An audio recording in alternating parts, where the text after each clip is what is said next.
We all know my show can be emotional and intense, so when I have funny guests or stories on my stage, it's nice just to have a laugh.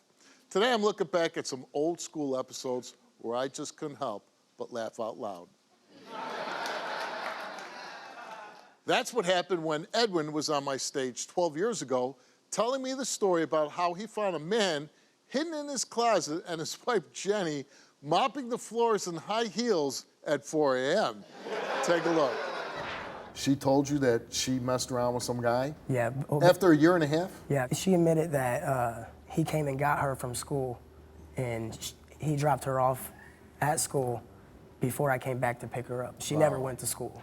Oh. I separated from her, and then 2 months later, we got back together because I told her that I still loved her and that I wanted to marry her and wanted to have kids with her. Even though she cheated? Even though she did that. Okay. We got married and had our daughter, and things were just getting, the fighting was just getting out of control, so I made her leave. And while she was gone, she was staying at a family member's house, and one night I woke up at 4 o'clock in the morning and I had this weird feeling, so I went over there and I knocked on the door because I wanted to try to talk to her. I wanted to work it out with her. I wanted her to come home. At 4 o'clock in the morning? Yeah, she had been gone for 2 weeks. I wanted her home. She needed to be with her family. And I went there and I knocked on the door. She didn't open the door. She says, "What do you want?" I was like, "What do you mean, what do you want? Don't you want your family back? What you've been talking about for weeks now?" And she says, "Hold on." She didn't open the door right away. And when she opened the door, she was mopping the floor in some high heels. And right then, right then. She opens the door at 4 o'clock in the morning and she's mopping the floor in high heels. Yep. Was she naked? No, she just had a real nice outfit on in high heels and mopping the floor. And she's mopping at 4 in the morning. Right Maybe then. She just killed somebody. Who knows? But right then, it threw up red flags. So I would think so. I started looking in the closet. I looked on the balcony. When I came in from the balcony, she said, "If you're gonna act like that, you need to leave."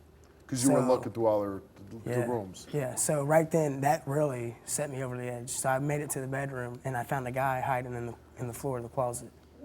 You found a guy in her closet? Down in the closet in the bedroom floor, hiding, crouched in up the closet, floor. crouched down on the floor. There was a guy. Yeah. And did you say, "What are you doing here?" Yeah, I confronted him on it, and supposedly the story is that he was helping mop on the floor. Supposedly he was with his back. Supposedly he was there selling her weed, but that ain't the case. That ain't the case because. Why would he be hiding in the closet? Exactly. He thought Why maybe would you hide somebody? or something? Why would you hide somebody at 4 o'clock in the morning? Now, was he clothed? He was clothed, but who knows? It took her a long time to open the door. Right. I asked him, and he said he was there selling her weed, and she come up with the same story too. But the dude didn't have no weed on him at all. And it's 4 o'clock in the morning. Who delivers weed at 4 o'clock in the morning, though? But he didn't deliver it. He went. I know. She went and picked him up I'm 5 miles away and brought her back to where she was staying at 4 in the morning. So that's why I always accuse her of cheating because. So what did you do with the guy? I told him to leave, and he didn't. He didn't want to. Well, he was going to leave, but he didn't have a ride. He was like. So you gave him a ride? I gave him a ride because he wanted.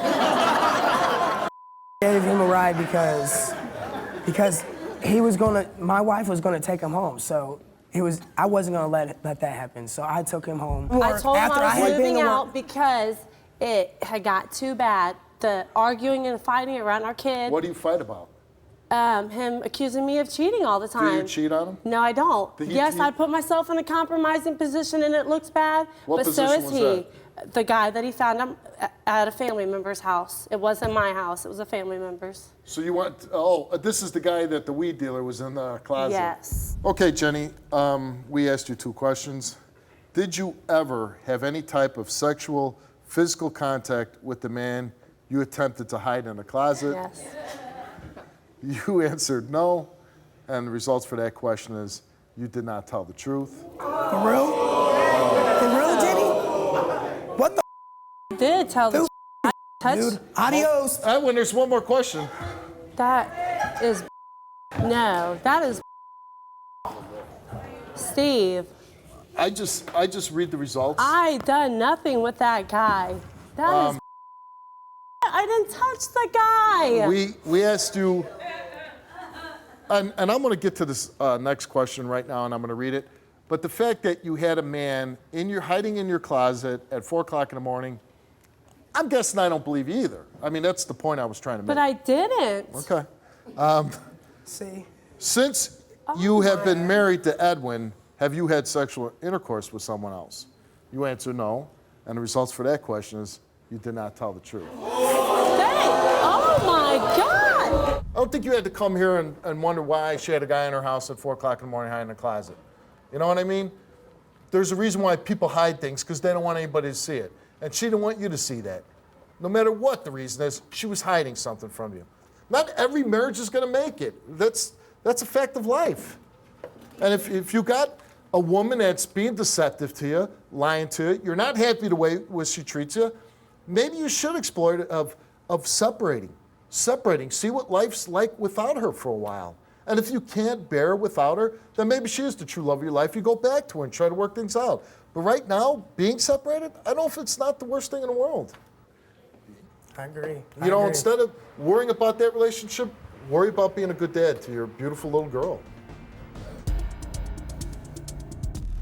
10 years ago, Kendall was a young guy who needed a DNA test. And when he described why he needed that DNA test, I lost it and my giggles took over. Watch this. I was 16 when I met Josephine, and I met her on on a Wednesday. I went over there that Friday. Me and her mom got drunk and we had sex. You have drinks with her mom. Yes. And then you have sex with the daughter. Yes. So. Man, you had a good weekend, huh? So were you thinking like, wow, this is crazy? Like an adult's giving me alcohol? Yes, kind of. And then how did you go from having drinks with the mother to having sex with the daughter? I don't know. I really don't remember. Because you were drunk. Yes. So, after that, I had left and went home that Monday. You spent the whole weekend there? Yes. So who'd you sleep with? Like? Josephine. In her bed? Yeah. And her mom knew you were sleeping in her bed? Yes. So. No rules in that house, huh? So I went home on Monday. And then on Tuesday, she called me and tried to get me to come back over. But I had something to do. So, that Tuesday. You were already bored at that point, right?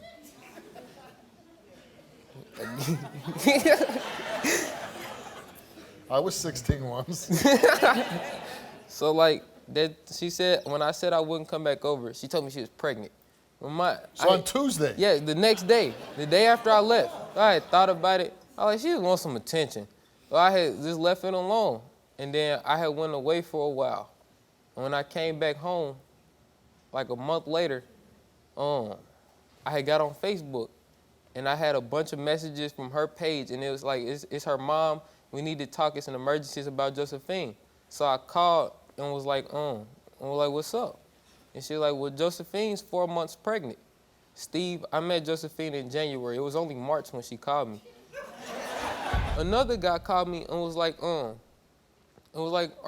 is Josephine saying that you're the father of her baby? I was like, yeah. He was like, be careful, because she told me I was too.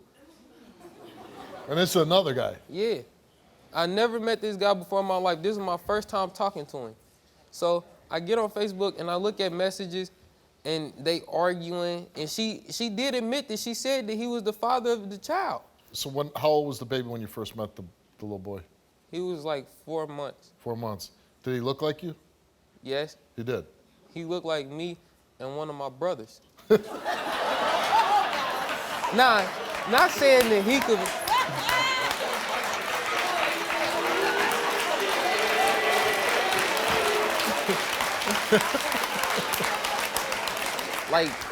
You were saying he was resembled. Right, okay. So, I had seen him, and then I had something to do, so I had left, and I had came back.